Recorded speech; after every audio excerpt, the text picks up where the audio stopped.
Greetings, everyone. Welcome back to another lecture for my graduate students in the Controlled Substances and Toxicology course. So I've sent you guys all an email. The majority, it seems, prefer the recorded lectures like this one, where I'm going to try to be as interactive as possible. Um, within reason of the current situation. Just to let you know, I tried to inquire about me coming into campus, and that's highly restricted, even at least currently. So I'm hoping in the next couple of weeks I'll be able to put in the paperwork. I have to put in paperwork to actually come to my office. So things are pretty crazy right now at the university, but I'll try to get there, and I do plan on recording some demos, and then I can splice those into some of the videos. And for the students that have chimed in and prefer the live lectures, that's something that we can totally do, and I'll plan a couple of those coming up as well. All right. So today I want to, let's see if I can share my screen with you. We are going to get into, let's see, we have a lecture here. So let's get into that, starting off with the first slide here. And here we are. So lecture number 2, we're going to get into, we're going to do a couple things. We're going to do just like a basic review of statistics. Nothing too crazy, just a brief overview. Some of the statistics I think are useful to think about when you are getting into hopefully a research project at the, you all need to do a research project to graduate. That's going to be challenging for you during the current situation since the laboratories are closed. I can't really get to the labs, and it's restricted for myself. So I have to put in some paperwork and take like an online course and get some approvals just for me, and I'm the professor. So that's the situation we're in. But hopefully within the next few weeks, hopefully the next month or so, those things will be, and certainly by your next semester, hopefully we'll have that all squared away, and hopefully we're back and we can do research. So there's always research questions, right, to address, and you need to have good statistics to do so. Also, let's see, next semester, yeah. So it's not, I won't go into too much detail, but that will be something that we'll talk about. I mean, you get into a research project, you might have these questions about some, and certainly for this class, I'm going to have you review a manuscript. That's going to be kind of like your presentation for the course. So you'll be wanting to think of that. And then we'll get into drugs as evidence. We'll talk about this swig drug stuff. And I've mentioned that before. General sampling strategies, storage and stability of specimens. So, and we'll kind of contrast between seized drug and toxicology samples. We'll talk about quality control and quality assurance, which is a really big deal. And we'll have a little bit of homework on solid dose drug identification today. Okay, and I'll put that on Canvas, and it'll be there for you, just a fun little exercise. And the fun thing about this recording is I'll try to share the screen and just kind of show you exactly what I want you to do on that. All right, so let's get to, let's see where I'm at here. Yeah, let's move, let's push forward. Okay, so choosing the correct statistics. This is sort of important because it depends on the experiment and what type of experiment it depends on the experiment you're trying to do and like the questions you're trying to ask. And it's important to ensure that you can say certain things about your data and describe them, and using statistics is how you make that possible. So the job, using statistics effectively is a very important part of any sort of scientist's job.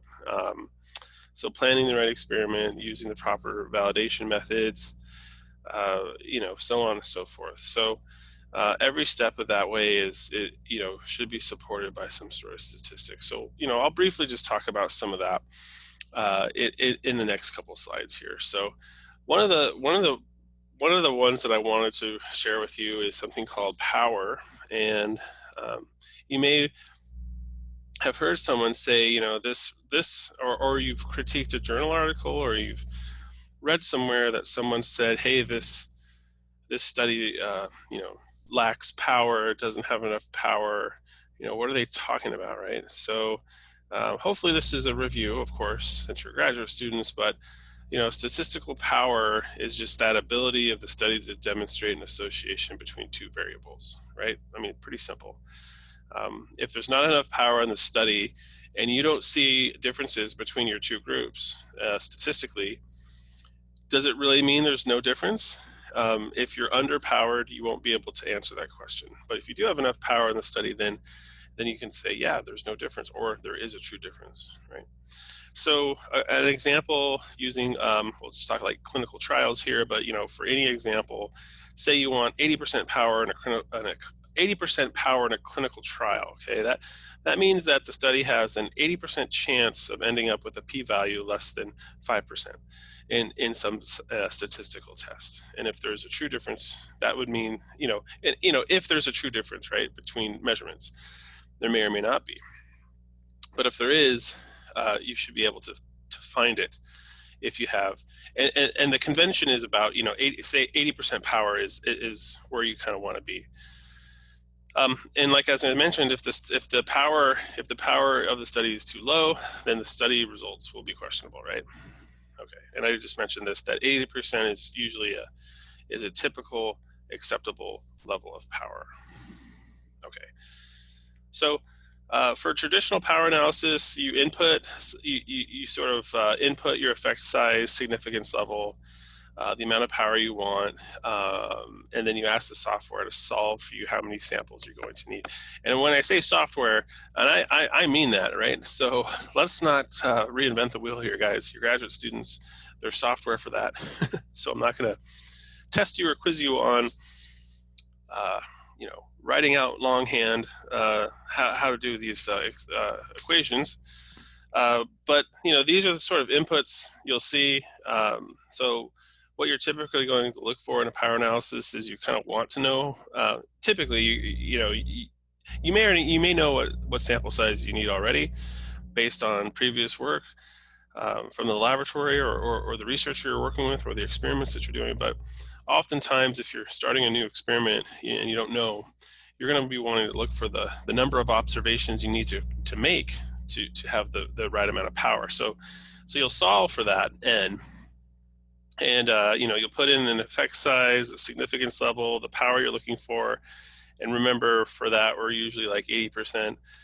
And remember power of the test, and we'll get into that a little bit too, like type 1 error and type 2 error. Hopefully those things make sense to you.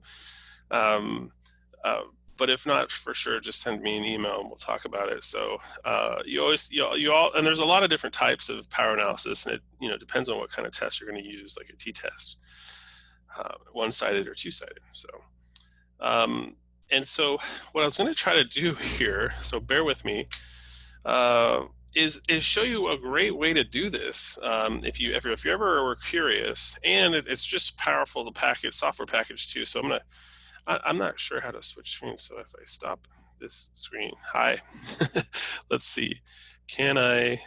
Oh boy, what have I done here? Let's see. Where did we go? There I am. Sorry about that, guys. I promise I'll be getting better at this later on. So if you go to the website, can I share this with you? Yes, I think I can. So here, it's called R. R software is pretty a great way to it's a software package that allows you to do a lot of analysis types, not just statistics, but it does statistics too. So R, it's the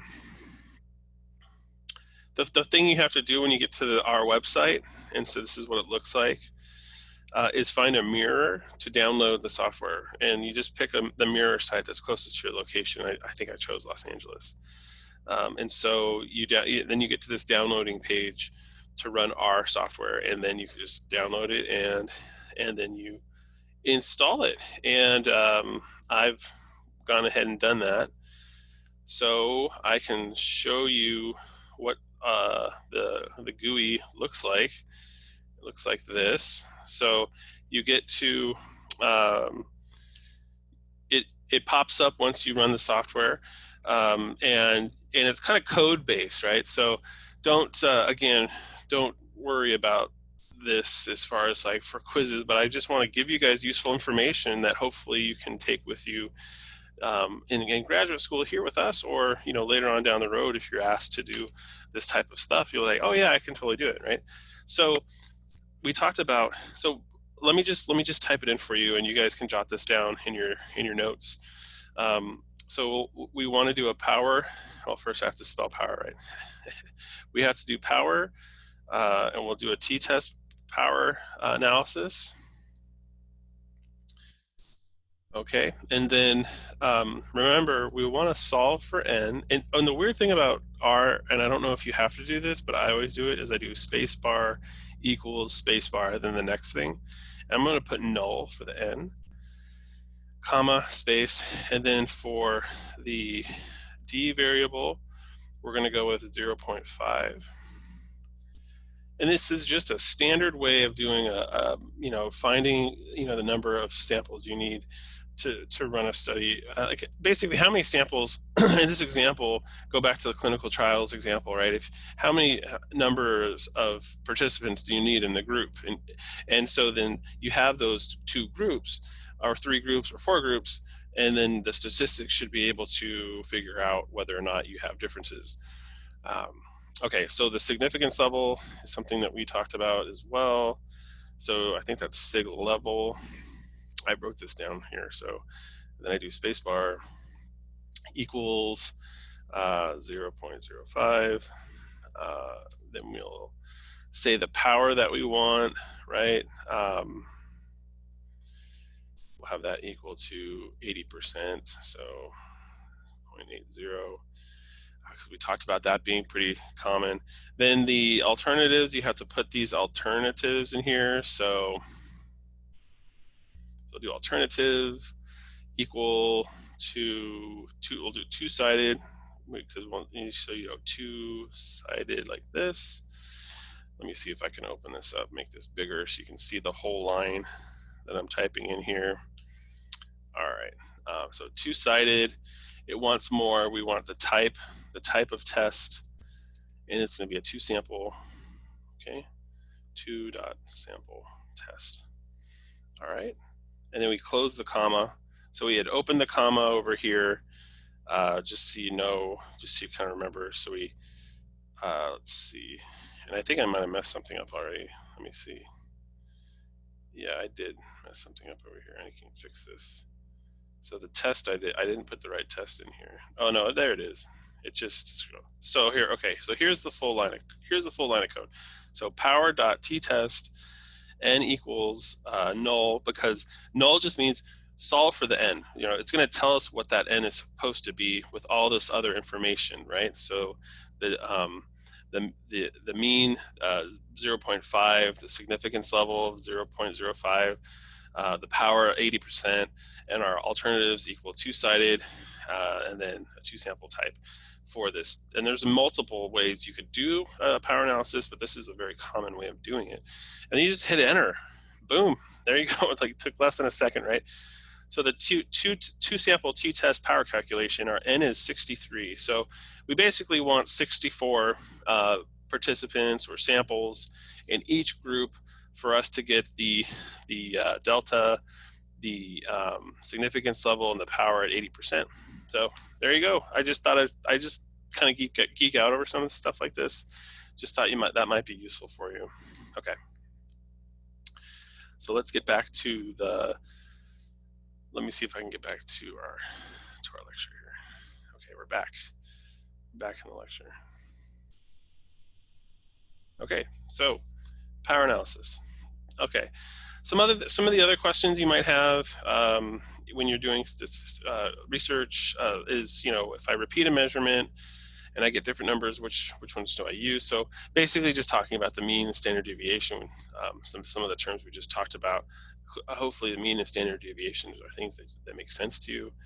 Um, uh, and computing the standard deviation, again, don't worry about these equations, but these are just like, when we're talking about samples versus talking about whole populations, the equations are a little bit different for setting up the variance. And I just wanted to just kind of flash to you what that looks like, that we know kind of what we're talking about here. So on this slide, I think,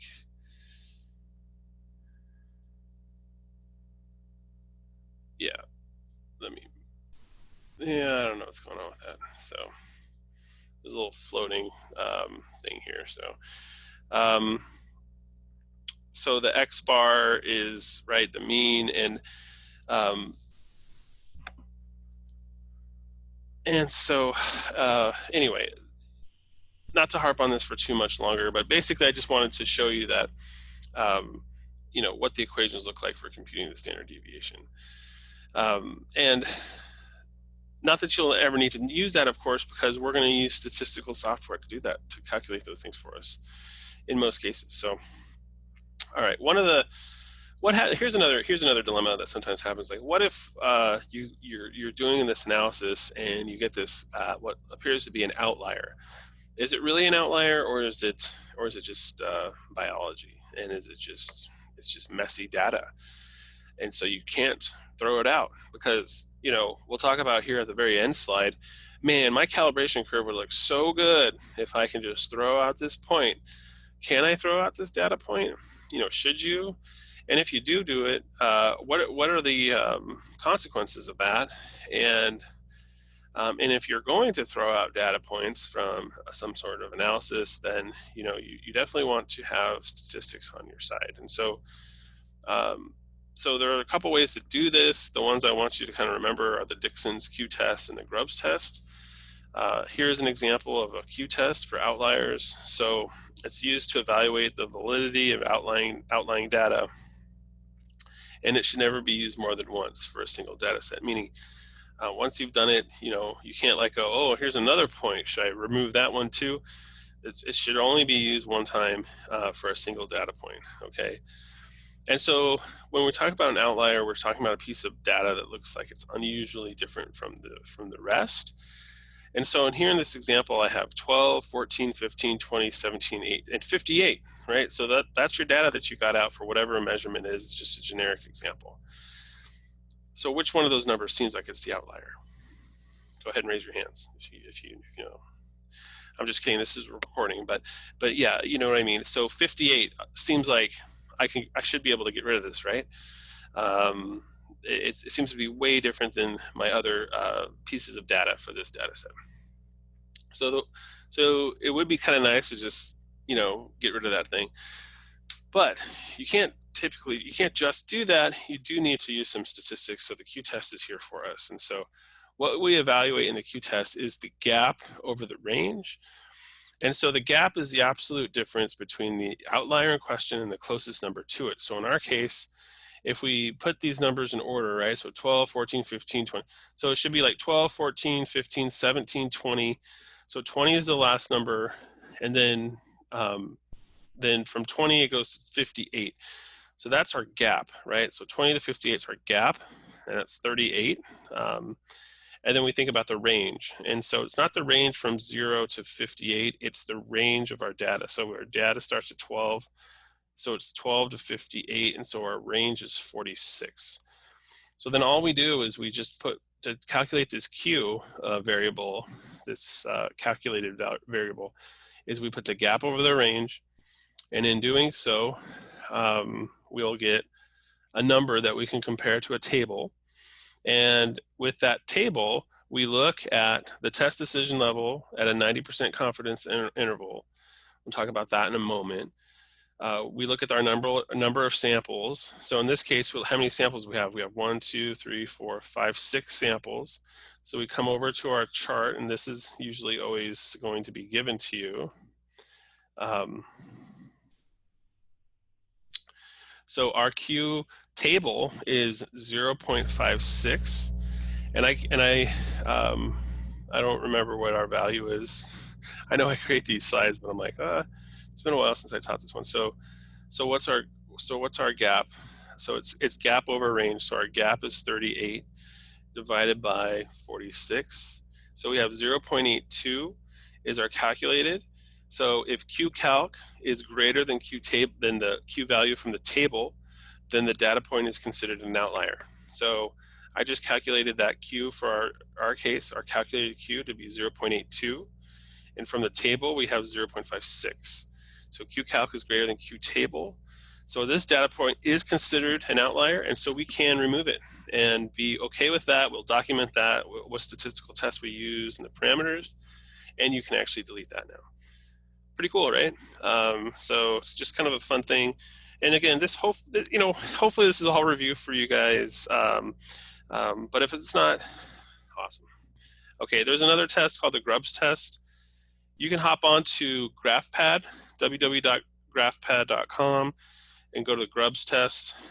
This is kind of useful too. You just copy and paste all that data and paste it into this little spreadsheet that they have, and then you can just decide which alpha you're going to use. The 0.05 like we used in the R software for alpha is pretty standard, right? So you can just sort of put that in there and then hit go, and it will determine whether or not you have an outlier using the Grubbs test, which is a little bit different, but again, doing the same thing, which is a way to detect outliers for data. Okay, so you're square on that, you guys. You should know. Maybe a little pop quiz here. I don't know. I don't know if I'll have you calculate this stuff, but I want you to just be able to tell me if here's a situation, what would you do? I would say, well, I'd use the Q test or Grubbs test to figure that out, etc. Okay. Did I get the right answer, right? So again, this is the t-test stuff, right? So, if you know what the true value is, then you can assess if your result is significant using a t-test, right? There's ANOVA, there's lots of other statistical tests that, I'm not going to go through all of them. I'm not going to have you, calculate them by hand, but just that, we have the test available and we want to make sure that our data has good statistics. And it's something you can interrogate when you're reading a manuscript too. It's like, the statistics don't make sense. I don't know why they use a t-test here. I don't think they should have used that test. So definitely something to think about when you're reading papers if you haven't been thinking about that. Don't always take the authors, always kind of be skeptical. Be skeptical, right? That's kind of what you're supposed to do as a researcher. Okay, so we'll talk about that and confidence interval. So the two sample t-test. So the t-tests, it's an example of hypothesis testing. The assumptions are that the variances are equal between both populations that you're trying to distinguish between, and if they're significantly different. There are some caveats to the t-test analysis. So this is the idea that, the data is normally distributed, right? And I guarantee you that some of the research that you're going to do in forensic science, it's not always going to be normally distributed, because you guys are going to do some data analysis that is going to be completely non-parametric, meaning that it's not normally distributed, and that's because some of the kind of analysis, like pattern analysis, where you're going to look for patterns. You're going to maybe do like a plus or check marks, or you're going to use some sort of tool to try to look for differences in your data. But that will not be normally distributed data. And you may know that ahead of time, or you may not. But there's other sets of statistics that you can use to do that, right? Okay. Confidence intervals, I just brought it up. I just wanted to bring this up as well, because, looking for the confidence interval is pretty useful. There's differences between when we're looking at data where the number is less than 30 versus the number greater than 30 versus less than 30. But we have the standard deviation, the mean, and we can calculate these confidence intervals, which, you know, for a given n number of samples where we have the mean and the standard deviation already calculated, and those are things that I showed you that you can do on the previous slide, you can generate, the 95% confidence interval for a sample.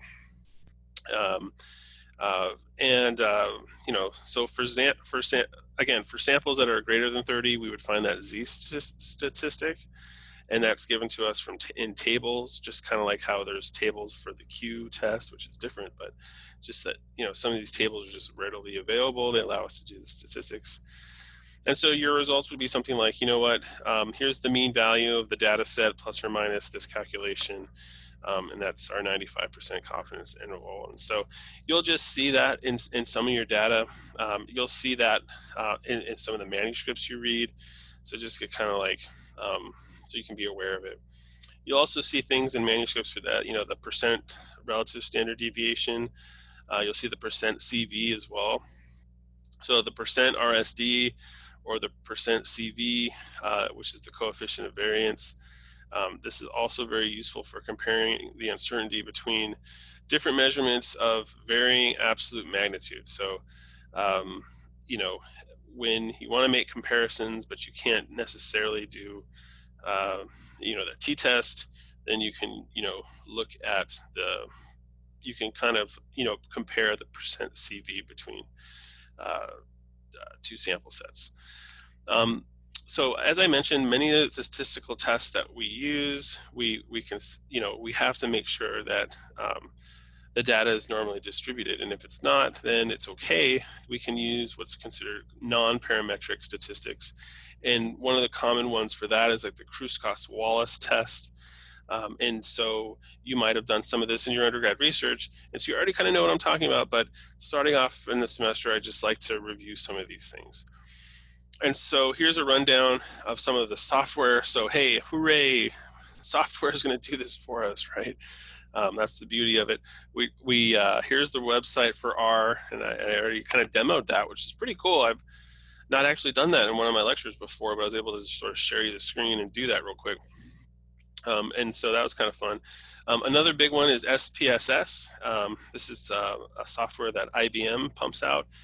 It is very, very powerful. It can do a whole lot of data analysis.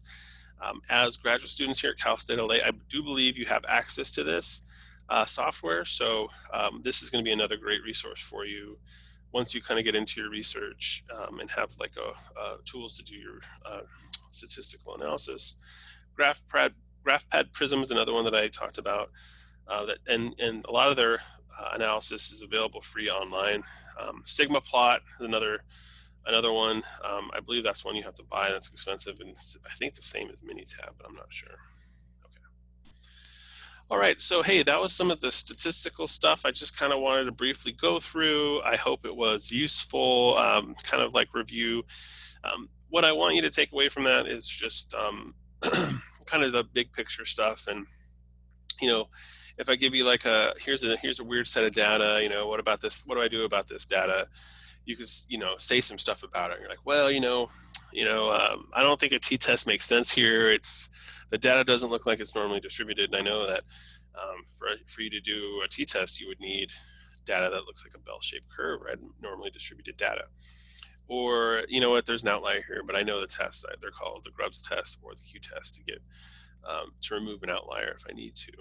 So those are kind of things. As graduate students, that's what I want you to know. All right. So let's talk about drugs now a little bit, and we'll get into some other topics in this lecture. This is our second lecture. Just FYI, there will be 2 lectures this week, right? So this one, if you're watching it, should be rolled out Monday at some point during the day, along with some homework that I'll post. All homework, just FYI, will be due the Sunday night of the week that it is assigned. So if I post up some homework associated with this lecture. It'll be sitting there on Canvas for you to do. On Wednesday's lecture, when I upload that one might have something associated with it, something for you to read. That will be on Canvas as well. Again, both items will be due the Sunday evening. Okay, so that's just how this setup will work.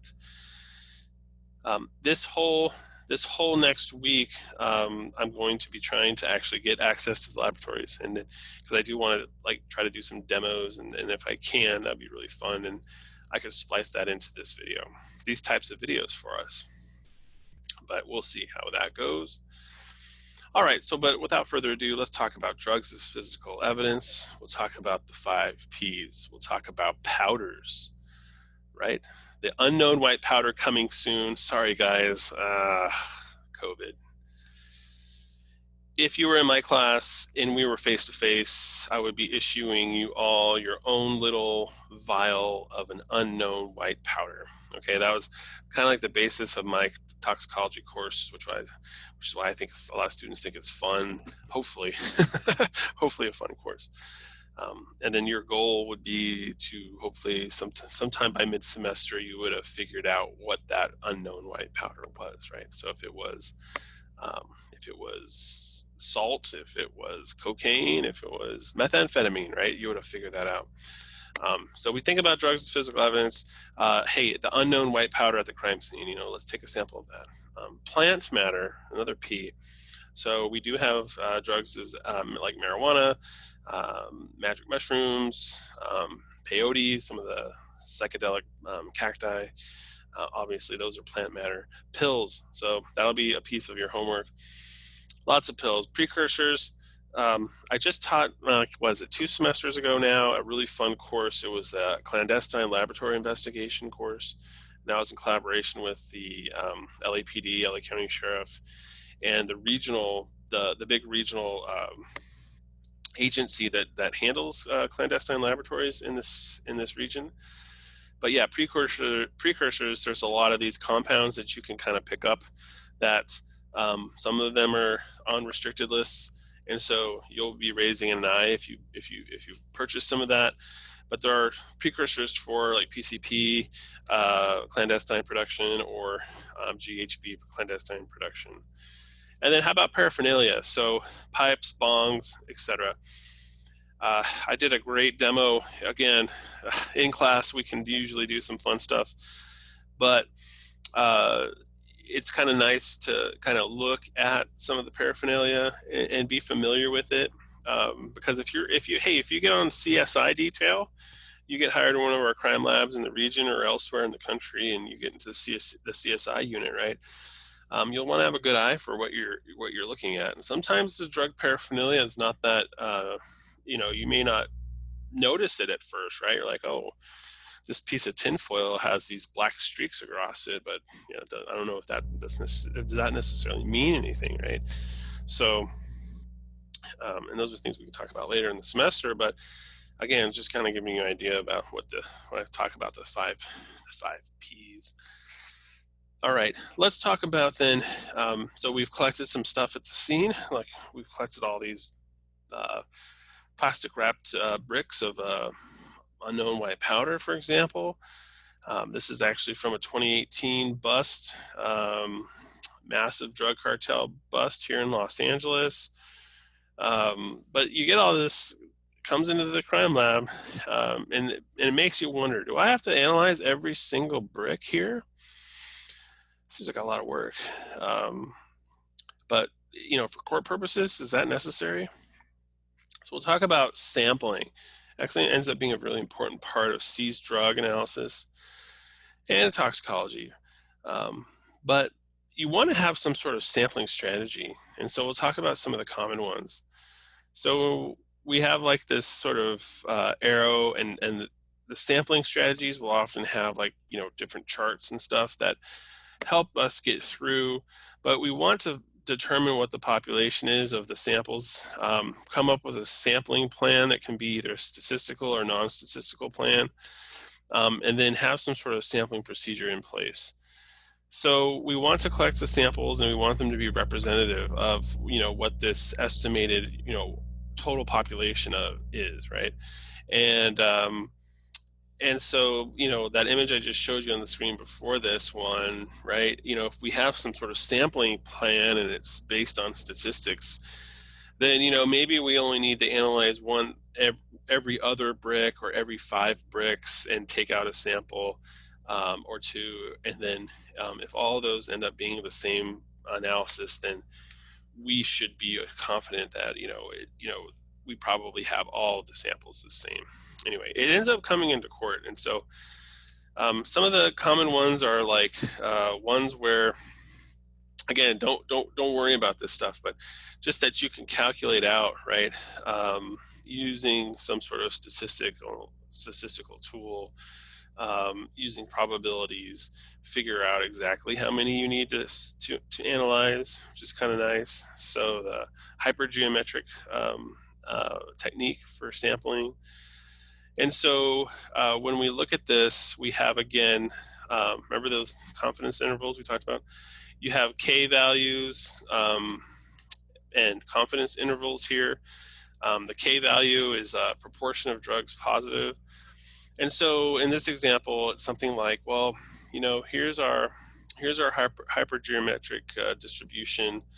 Suppose the population has like 100 packages. So to guarantee with 95% confidence that at least 90% of the packages contain illegal drugs, a sample of 23 packages has to be drawn, and all those packages must contain illegal drugs. So how I got that is that, we look at the population size, right? So we have, I don't know how many packages that was in that slide before, but let's just say it was 100. So it was 100 bricks or samples or baggies in our population that we have that was seized from the crime scene. And we're interested in the 95% confidence interval. And we want to know the K of 90%. So we want to know that, we want this 95% confidence that at least 90%, so K equals 0.9, of the packages contain illegal drugs. We come down and we see 23. So we actually only need to analyze 23 out of the 100 packages. If they all contain the illegal drug, then we are 90% sure, right, that all the other ones also do. That's pretty good. And so it saves a ton of work, right? And then you have it all written down that you use the hypergeometric distribution for your sampling, and that's all documented in your notes and stuff. So you take that all to court, right? So that's going to be super useful for the case. So I just kind of wanted to talk about that because this is the seized drug kind of like lectures that, this is the class for controlled substances analysis, right? Okay, there are non-statistical sampling methods too. So say you didn't use that statistical method, well, you could just do we'll do a random sampling. This is, I would say it's less powerful because, you got to pick good randomness, I guess. And so you may not do that here. But there is stratified random. So if there's subgroups, you could put into strata, hey, let's separate out the age, the gender. That's just a generic example of how you would, again, some of these examples are from clinical trial, human research examples of sampling methods, but they still apply to oh, here's a bunch of bricks of drugs, right? Anyway, so systematic sampling, that's samples are taken at set intervals. So every 5th container of reagent or every 5th container, every 5th baggie of drug, we'll just say every 5th one, we'll just analyze that, okay? And cluster as well. So there are these ways of doing it that are non-statistic, but I think probably doing a statistical method is probably the best. Arbitrary sampling is sort of like I mentioned before. This is where you can set up, here's your N, your small n is your sample size, your large N is the population size. So if small n equals large N, that means you are actually analyzing all of the samples. So there you go. All those bricks in that image that I showed, you analyze every single one. Okay, sure. The advantage of that, you are 100% certain about the composition of the population, right? Because you analyzed it all. But that might have taken a lot of resources and time and effort, and probably not necessary. So you can get, excessive sample sizes for large populations. Sorry, I'm using this pen. This thing came with my computer, but I'm not very good at it. Sorry. I'm trying to underline this stuff, but I'm like, anyway.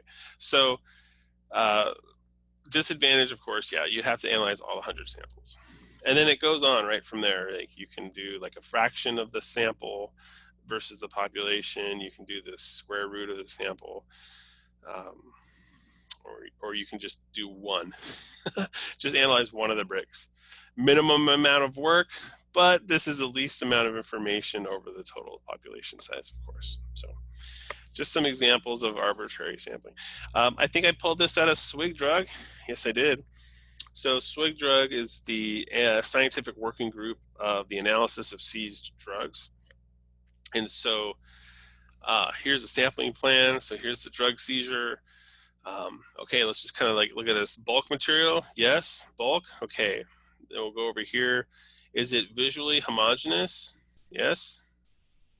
No, it's not. Okay, no, move on. So meaning like homogeneous, meaning like, you know, does it look all like just a white powder? Or is it like a bunch of clumpy stuff in there, so it's not homogeneous? I'm just kind of going through this. I have no idea where we're going to go with this. Let's see. So no, okay. Is physical separation into subgroups possible? So if it's like a bunch of pills and you could physically separate all the blue pills from the red pills from the white pills, and I guess yes.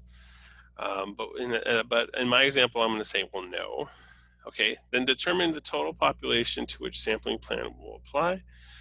For example, total weight, apply a sampling plan and analyze the units, okay?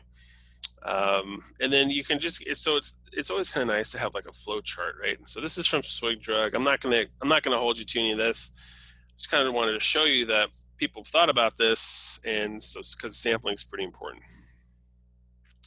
All right, this is just an example that I actually have from one of the cases that I've worked on not that long ago. Just kind of give you an example of sampling, right? Because it is really important. It's kind of crazy. It's kind of important. So let's just say that you're first year working on the job in the crime lab. You're in the controlled substances section. So you come into work, you get your work for the day, and you get, in this case that you're working on, you get 3 Ziploc baggies, and you're tasked with determining the composition of those, what's inside those baggies. You have some information here that, you know, before you come and look at them, but, you know, you have like a dark brown compound with residue in the bag. Another one has like a dark tar, brown tar-like compound and a brown. So this is sort of screaming out, maybe it's like heroin or something. So it's like black tar. The tar-like drug that is pretty common is black tar heroin, right? So let's do this. The first thing that you'll do in a lot of labs is weigh the sample before you analyze it. And so that's been done. Great. Out of the evidence bag and weighed before you get to work. And let's just say you go ahead and dilute and shoot. Is that a term that anyone's familiar with? In fact, what I need to do is give you guys just a little intake quiz. So I will post that. I'll post that within this week too. This is going to be like a quiz that I just want you to take real quickly. And you don't even have to, I don't want you to look up the answers at all. Okay, I just want you to do it. Just do your best. So I'm just going to ask you a bunch of questions, and I just want your quick response. It will be completely not graded, but it's something that we like to do in our classes to get you like, here's a, you know, coming into the class, here's your knowledge level, and then we'll take the same quiz at the end of the semester. Okay, guys? Just forgot about that. I need to do that. So I'll be posting that up this week too. So stay tuned for that. Okay, back to this example. So check it out. A lot going on here in this slide, but I'm not going to explain it in great detail. Just to tell you, quickly what this data here, this is called GCMS data.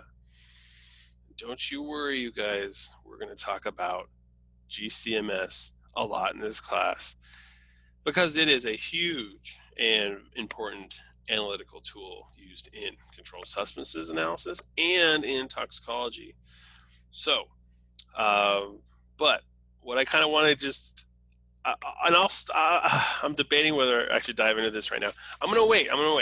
But I want you guys to think about, basically just for the purpose of this lecture, that we did find in this case, we found some heroin. Okay, this is sample number 1. We found heroin. It's coming up on the GCMS, the gold standard analytical technique. Okay, let's see what sample number 2. Boom, sample number 2, heroin again. All right, and sample number 3, we have some acetaminophen, and we have our good friend heroin. All right, that's what you got, 3 samples, and they all look like you got some heroin there. In that last sample, sample 3, a little acetaminophen in there as well. All right, everything's great, but you go to court. Defense has actually decided, hey, you know what? We want to go take our samples somewhere else. We want to take our samples somewhere else and get them analyzed at a different lab. Happens all the time. So in this case, samples are sent to a different independent laboratory for a second opinion analysis. And yeah, you'll be on the stand sometime soon after you graduate our program and hopefully get an internship that rolls into a job, or just a job right away. Happens the same. That happens to our students all the time. We hope it happens to you. But you'll be on the stand and you'll have to, talk about the analysis from a secondary laboratory. Okay, so that just happens. It happens pretty frequently. So, new lab gets this. I didn't label it here, but here's the standard. Okay, well, I did circle. This is the secondary laboratories. This is what their standard for heroin looks like. You'll see that the retention time. Okay, so I'm not. So don't worry about it. Don't worry about it. We are going to go into like what all this stuff is. What are all these peaks? What is all this stuff down here? Don't you guys worry. We'll have a whole lot of time and lectures on mass spectrometry and gas chromatography. Big part of the class. And I hope that'll be kind of a demo video I can do for you too, is walk you around a GCMS instrument, tell you about all the ins and outs of that instrument, and then the data, like what you can get from the data. So don't you guys worry. I think I'm going to try to be able to do a really good job with that. We'll see how that goes. Okay. So that's the standard for the heroin from the secondary laboratory. Now here's sample number 1. Boom. Okay. So they have heroin in their first sample. Sample number 2. Over here, we were supposed to see heroin. Sample number 2 had heroin in the first round of testing. So we have this acetaminophen in this second sample, but no heroin. That's strange. And then in this third sample, so actually in the first, if there was acetaminophen that was there, it was a really small peak and may not have been called it. But then in this third sample now, we have acetaminophen, and then again, no heroin. So what is going on, you guys? This is crazy, right? Like, what could be explaining this? We have a primary analysis of the samples. All 3 had heroin, and then our secondary analysis, only one of the samples was positive for heroin, and the other 2 were not. What? So this kind of stuff just happens a lot. And it's kind of hard to sort of sort through it and kind of like scratch your head like, well, what kind of, this kind of result, is just great fodder, right? So, the defense attorney is going to go off on a tangent saying that, their client was set up by the state lab, something's happened. Well, that does not necessarily mean that anything is wrong in this type of scenario. If you look at what black tar heroin can look like, it looks, it's pretty messy. Now imagine somebody's going in there and cutting that with acetaminophen or caffeine or another type of adulterant, right?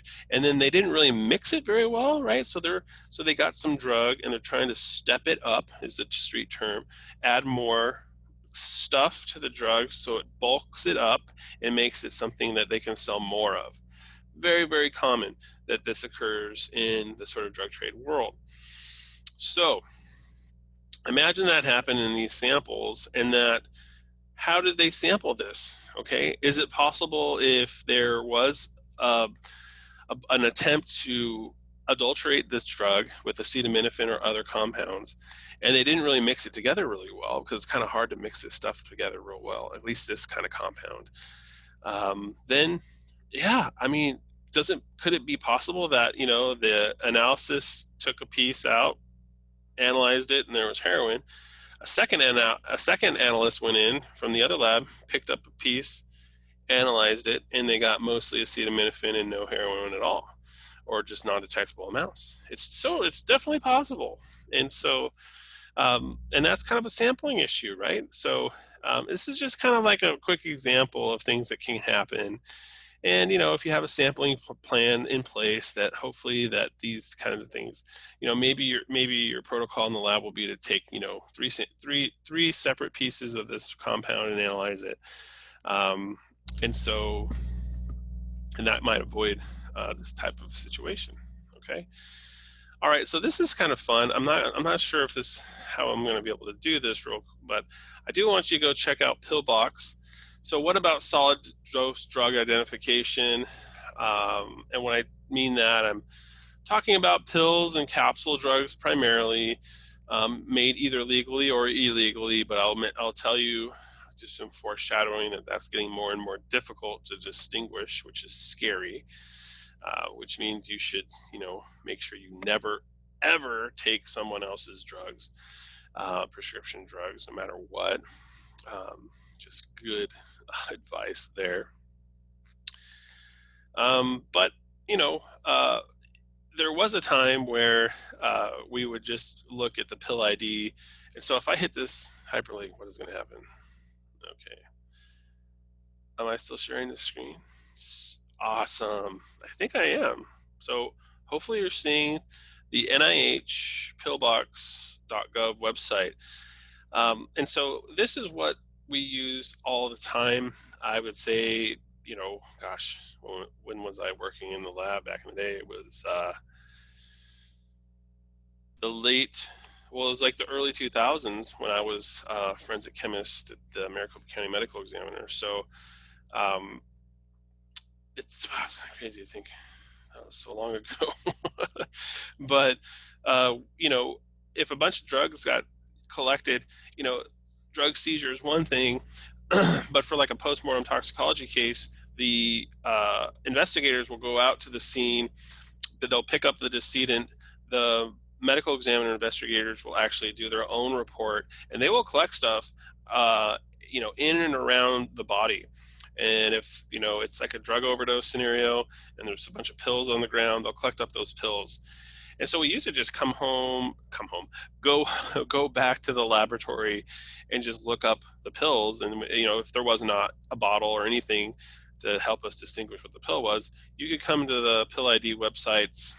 And well, back then there may or may not have been this website, but we had books that tell you that if we look at an imprint, a shape, or a color, then we can find typically what that drug might be.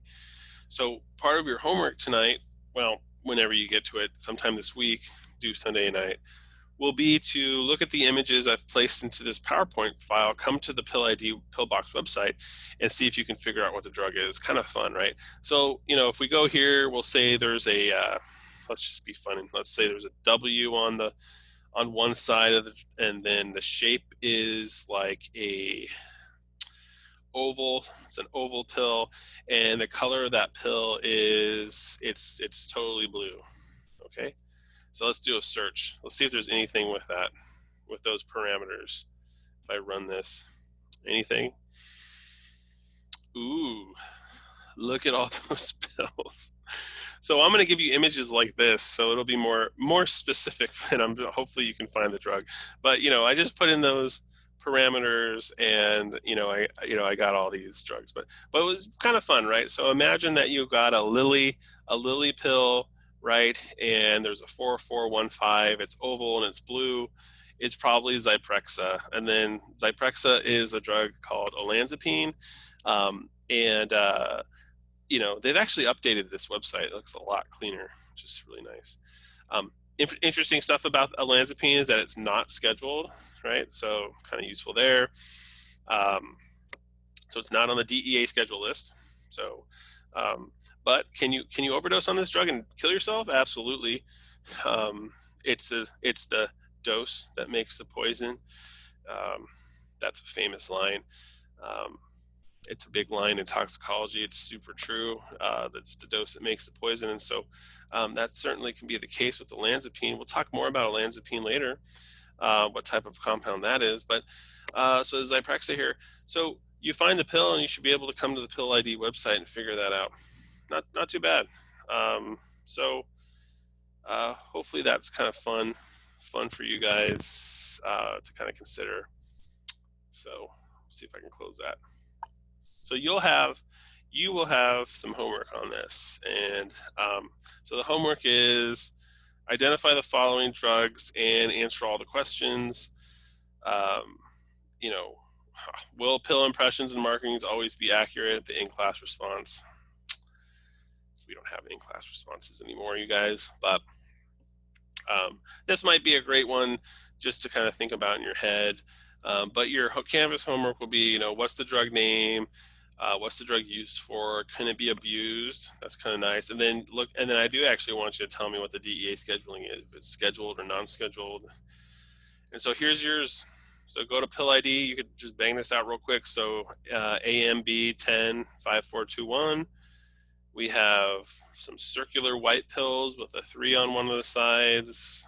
I don't know what that is, like a C with a 6. We have some numbers, circular. Oh, here's a pink oval shaped drug. Okay. So try to figure that out. Get used to the Pill ID website. I would say that some labs still do use that, especially in like a lab that's smaller and they're just not going to have the time or the resources to do a bunch of analysis of all the pills using like mass spec. We'll still use the Pill ID websites like this. But here in Orange County, and when I say here, it's because I live in Orange County, so just FYI. But here in the Orange County, in the Orange County's crime lab, they had to stop sort of doing this because they were finding some very, very good sort of copies or sort of clandestinely made pills that were coming out of some pill mills in the region, and they just looked exactly like real oxycodone. Like the pills were spot on.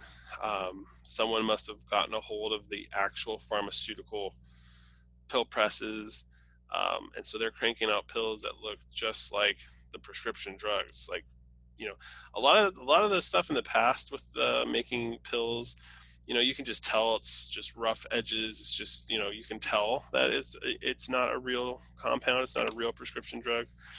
But these days, people are getting really good at it. And in this case, they were finding fentanyl in these. So, I mean, you pop one of these, you're going to die. So pretty crazy stuff. And so labs like Orange County that have the resources, they don't do the Pill ID book anymore or the website. They actually do some scraping, dilute and shoot or other method, and they actually analyze all the pills now, which takes a lot more work, but you're not going to miss something like that. All right, let's talk about something that's also near and dear to my heart, and that's forensic toxicology. And let's talk about the sampling and sample types for this field. And also, we will talk about this in more detail later on in the semester, because remember, the first kind of half of this semester will be more of the sort of controlled analysis or controlled substances analysis. And we'll talk a lot about the analytical techniques in doing so. In the second half, we'll get in like full pharmacology mode, and we'll talk about the pharmacology and toxicology of all these drugs and a lot of the parameters that we'll want to consider for that field of study. But for forensic toxicology, we're basically two flavors here. It's the antemortem work, so the living people biological samples, and there's the postmortem work, so dead people blood. I've been saying dead people blood for a long time, ever since I worked at the medical examiner, ever since I opened up a vial and my blue nitrile glove failed and I got dead people blood on my hand. I'll never forget that time that it happened to me. It was just disgusting and scary. But you got to trust your integument. I didn't get sick or anything like that, but that's just part of the game. You're analyzing jars of dead people blood, and so you're bound to have a glove fail on you at some point, right? So I have lots of stories like that. I don't know how many of them I'm going to say on these videos. But hopefully we get to catch each other in person and I can talk about them in later time. But post-mortem toxicology, a very interesting field. The broad differences here is that the antemortem work, so living people samples, are actually really nice and clean for the most part, right? Because if you're going to get a blood sample for antemortem, often those will be spun down. You'll have like a plasma sample, right? So it's like hospital blood or something like this. That's really useful for toxicology, forensic toxicology. But you might just get like a whole blood sample for DUI, and that's just useful for sure. But for the postmortem stuff, it's a little bit more tricky because things start to die. So we get autolytic, we get putrefaction that can occur with the body over time. And so we have just some nasty samples. But the nastiness there is just basically the cellular decay of the tissue. But those compounds sort of confound your analysis, and they make the samples in postmortem tox just be a lot more difficult to analyze, difficult to interpret. So, and we'll get into all that stuff. Don't you worry. All right. So, recommended samples for the living. So, antemortem work would be, urine, super easy to get from someone. Blood, relatively easy. If you're in LA County, the officer is going to take you to the nearest hospital to get your sample for your DUI case. In here in Orange County, last time I checked, they will take you to the nearest hospital, but if there's not one close, they actually have mobile phlebotomists that will come out in a van and take your sample roadside. So there are some, people that think, oh, I'll just wait it out. It's going to take them a while to get me to the hospital. I'm not going to say anything. I'll wait till I get my blood draw then. But like in Orange County, you don't have that. You don't always have that option. I think it depends on the city, but I know how they do that in Orange County. Hair is another living person sample that we can get, and then the other one that is getting a lot of attention these days is oral fluid. So basically, like your saliva, it's being evaluated nationwide, and there's not really a great consensus on its utility yet. But there are some great advantages to it for sure. It's like, here I'm just going to swab you, put it in this device, and you're like, hey, I found these drugs in your system.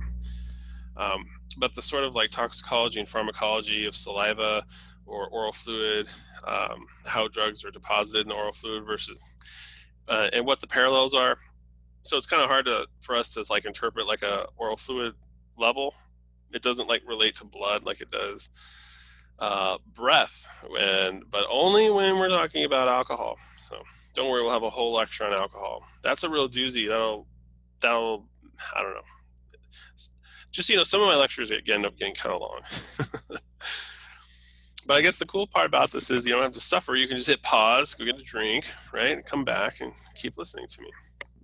So again, I think there is some utility to these recorded lectures, you guys. But we'll do a few more and we'll see if we want to break and have like a live lecture. Okay.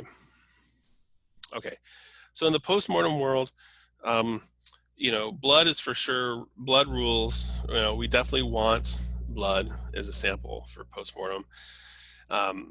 And in doing so, we want to be greedy too. We want to get blood from a couple different ways. We want to get it from a central location, right? So like a heart blood sample, which would be nice. But we also want to try to get into the periphery.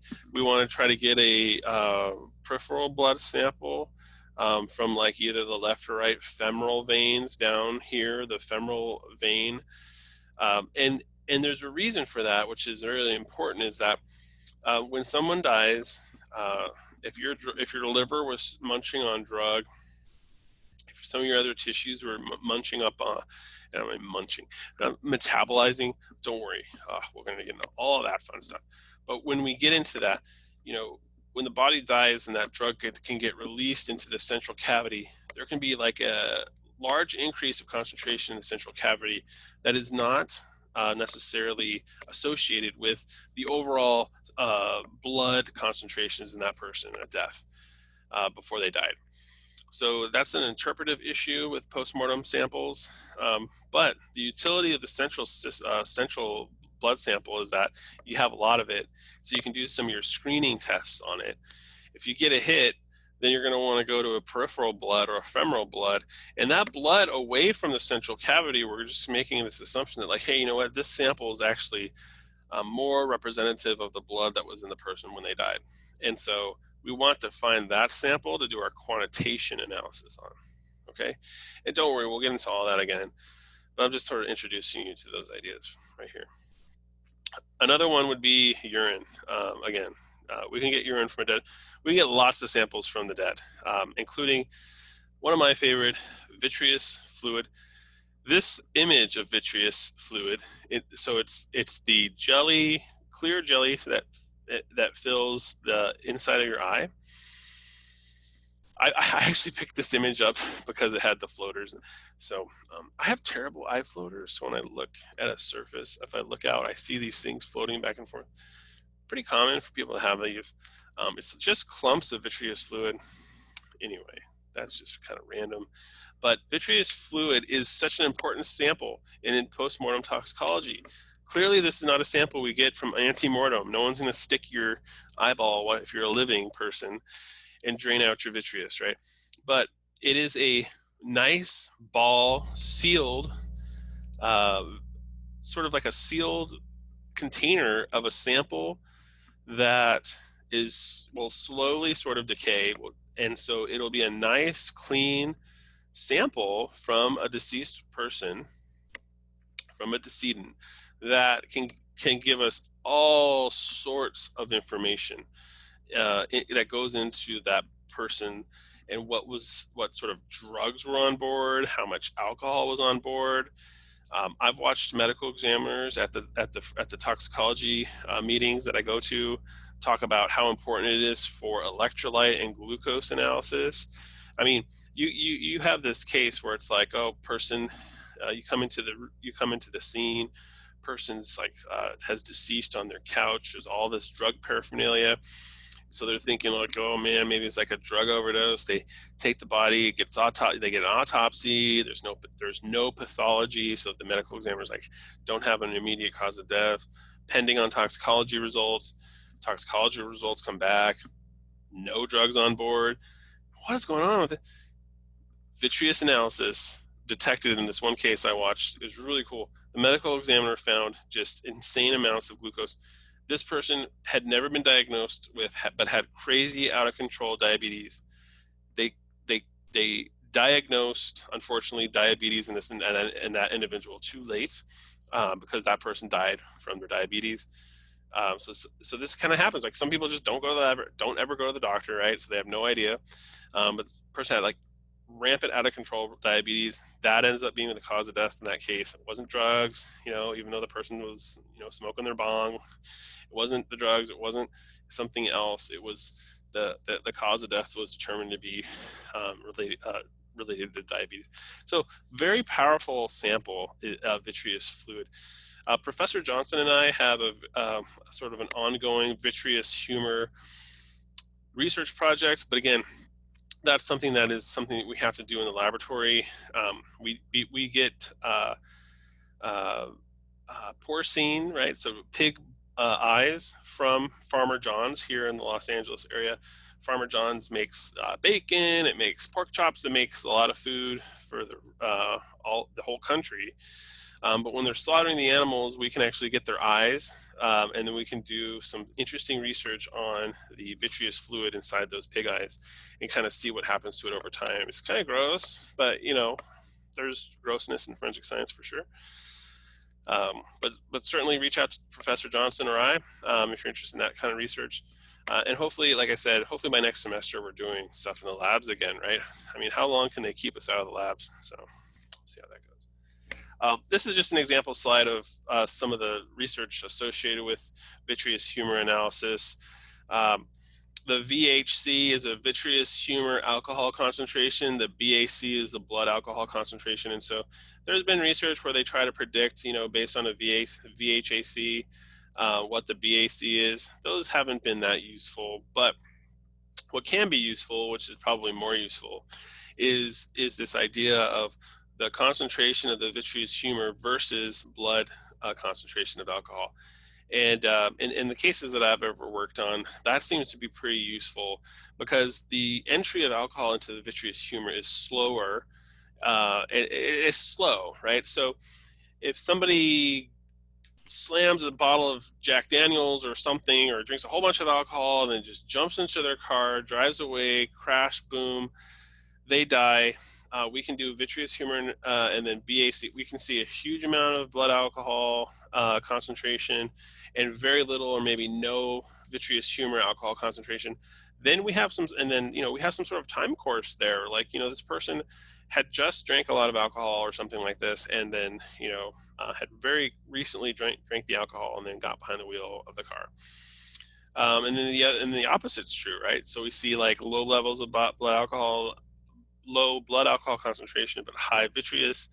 Then we know that the person had been drinking for a while already, and so it can sometimes help with like that sort of time course of the case. It's kind of neat.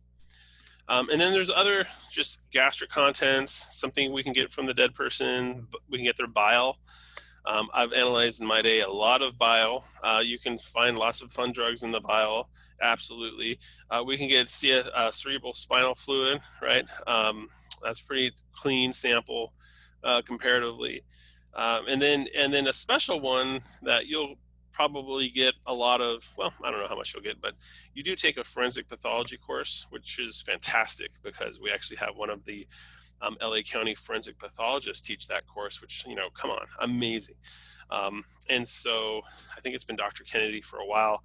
I don't know if it's going to be that this year or not, but meconium is, and there's a lot of other ones. I just bring up meconium because it's one that I've worked on when I was at the medical examiner's office. But meconium is actually this sticky green first poop of the baby after birth.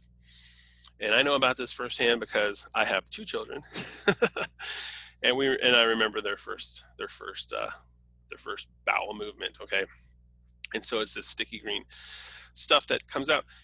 Meconium analysis is useful because sadly, sometimes mom is using drugs and baby comes out and there can be some issues. Either the baby passes, which is super sad, or the baby comes out and has withdrawal symptoms right away.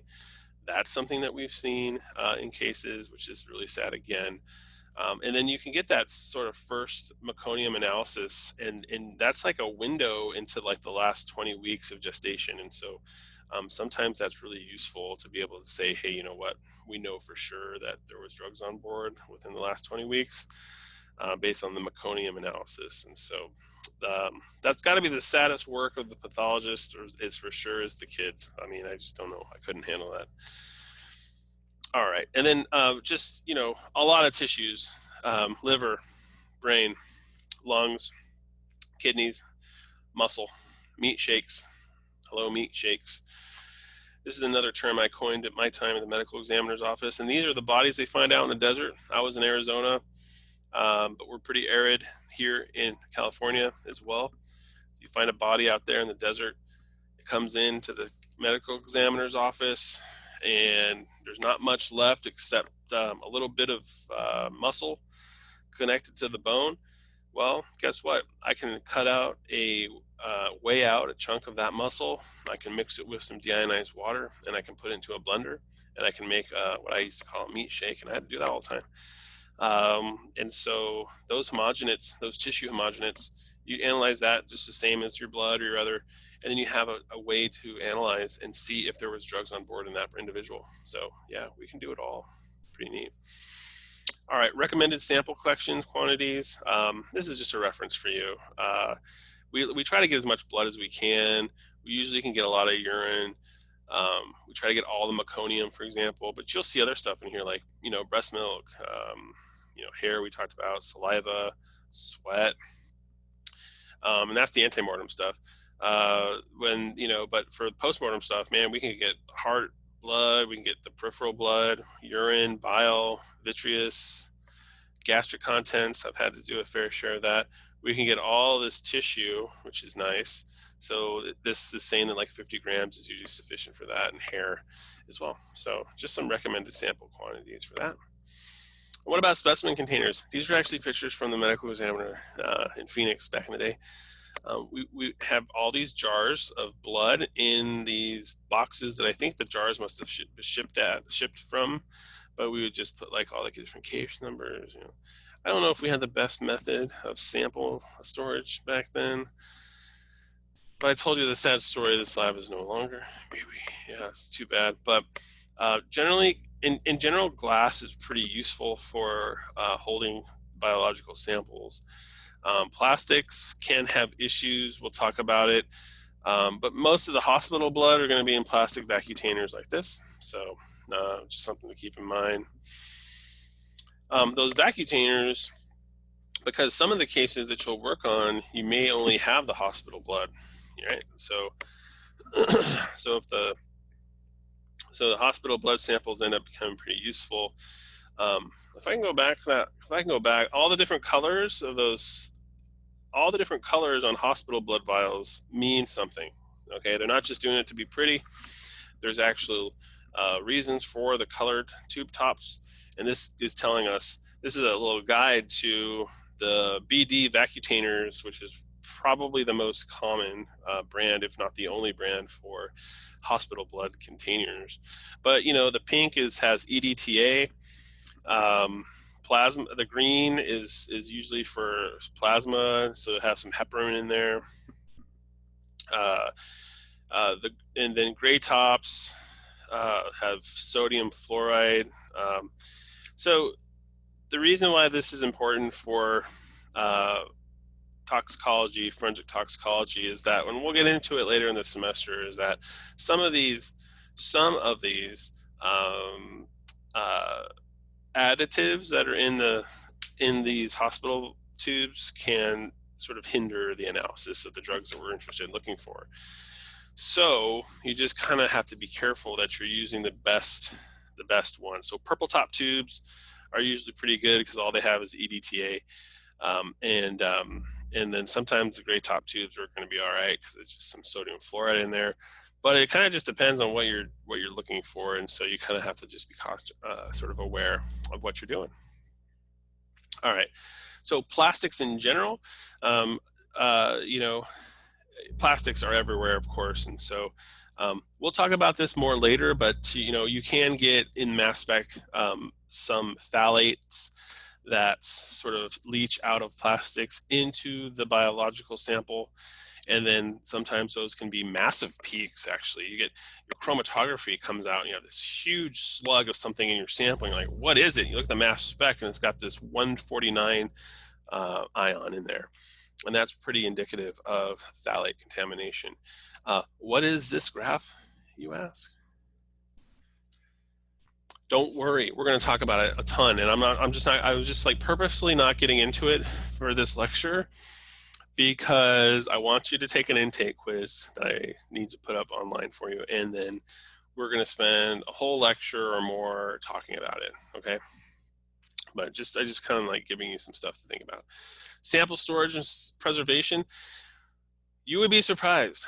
We actually have lots of graduate students do research once they get into internship roles in some of the laboratories. They're like, we just want to know that, if I have a sample in a climate controlled storage for like, I don't know, 3 months, will the benzodiazepines in that still be there? or will they have degraded to the point where we can't detect it anymore? What if there's multiple freeze thaw storage, freeze thaw of the sample? Is that going to affect our analysis? So you'd be surprised how many graduate research projects can sometimes be something as simple as, look, hey, you know what? We're going to take some blood, we're going to spike it with these drugs, we're going to like sit there, we're going to sit some at room temperature, we're going to sit some, at refrigeration, we're going to freeze some. People in our field, we eat that up, and like, because people really want to know that stuff, and it's the kind of analysis that a production lab may not have the time or resources to perform. But where you guys can fit in your research ideas are, those are things that we can do, and then hopefully we can get that sort of thing published, and that can benefit the field as a whole. Okay, chain of custody stuff. I should hope you already know about the chain of custody and how important it is for the integrity of the sample, because you can have some huge blunders when you mess up your chain of custody. And there's Mr. O.J. Simpson, who's actually in our building. Some of the forensic scientists that worked on the O.J. Simpson case are in our building, and so kind of neat. And by all accounts, it's just one of the biggest blunders, forensic science blunders ever, as far as LAPD is concerned. But some of that stuff that fell apart in that case was due to poor chain of custody. Let's see. What is good laboratory practice? So if you see this term GPL, good lab, or it's a good laboratory, it should be GLP. If I can change that.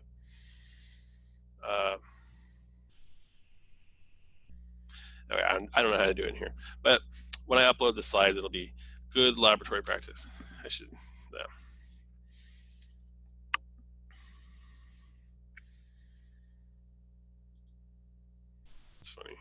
It's funny I missed that. So when I upload this, it will be fixed. But anyway, just in the early 1970s, good laboratory practice basically means that, you are doing a good job in making sure that your analysis is, making sure that you're ruling out any type of methods or reagents or anything else that might make your analysis be poor.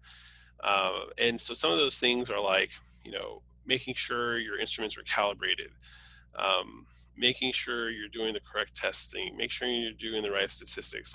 So good laboratory practice is something that they had to kind of like consciously think of in this country, because they were doing investigations in the 70s, and they're like, man, some of these laboratories are just flying by the seat of their pants, and they're not really doing a great job of documenting stuff. And so that's where they got a big push. This is just an example of a company that failed to monitor a bunch of the personnel methods, records. They weren't following regulations. They didn't have any standard operating procedures on the books, and so that's a big deal, right? So the SOPs. So that's a term you might hear. That means standard operating procedures. Their SOPs weren't anywhere, and so no one really knew what they were doing, and you had issues with reproducibility, and so some of these companies just tank because they're not doing good laboratory practice, right? And so how the sort of modern crime labs try to address this is with quality assurance and quality control. So I don't know if you've ever gotten a lecture on this before, but you can actually apply for the QA/QC position in the laboratory. I know the LA County Medical Examiner's Office has an individual, and there are other large laboratories that they will just hire you in as your QA/QC. So if you did like a QA/QC kind of research thesis project, that would be kind of one of the things that, especially in this era where we're not going to be able to get you in the laboratory, that might be something we could think about having you guys work on in some sort of capacity. Anyway, just to kind of get I'm always like giving you guys some ideas of potential things to think about for research projects. But anyway, So quality assurance, just so you guys know the definition, maybe I'll give you a quiz question on this sometime soon. You never know. What's the difference between quality assurance and quality control? Well, quality assurance is a program for the systematic monitoring and evaluation of the various aspects of a project, service, or facility to ensure that standards of quality are being met. So quality control is different because it's an aggregate of activities as design analysis and inspection for defects designed to ensure adequate quality, especially in manufactured projects. Okay, so those are the Webster's dictionary. Uh, um, as far as like toxicology lab and any sort of forensic science area, quality assurance is basically the program and plans or policies and practices that are in place to monitor that and ensure that the work is the highest caliber. So what can we do to make sure this is done right? That's your quality assurance plan, right? Now, the actual quality control for our laboratory then is going to be the actual tests, the actual checks to show that our systems and our equipment are performing properly. And so, was this done right? Okay, so quality assurance is sort of like the plan. Quality control is actually doing that plan to make sure that your instrumentation is actually producing the accurate results, and so on and so forth. All the multiple myriad of things that a laboratory, research laboratory, or production laboratory for forensic science, right, is doing to make sure that they have great results. Okay, and so quality control, so quality assurance, quality control, QA, QC. It comes into like everything: documentation, troubleshooting, preventative measurements, training and proficiency, peer review, everything. So, um, you know, while this is just a few slides in this lecture, like I mentioned, you can be the quality assurance and quality control manager for an entire laboratory, and that can be your career. Okay, so that's how important it is. They didn't always have a QA QC person position in laboratories, but moving forward, we are seeing a push to have all the laboratories be accredited by some sort of accrediting agency. We're trying to get all the analysts like you, future you, actually do accreditation, take a test, some other form of accreditation to say that you have that under your belt. Not only will this help you in court, but also it's pretty useful to make sure we have good laboratory practice, to make sure we are producing high quality results. So QA/QC is all wrapped up in that stuff. And so here's just some examples of what can go wrong when you don't have it. So this individual, this Joseph Graves, was charged with grand theft, 12 counts of tampering with fabricating physical evidence, such a huge no-no in our field, 9 counts of trafficking illegal drugs. So said he needed oxycodone and morphine and hydromorphone for his chronic back pain, but really was selling that stuff, making money off of it.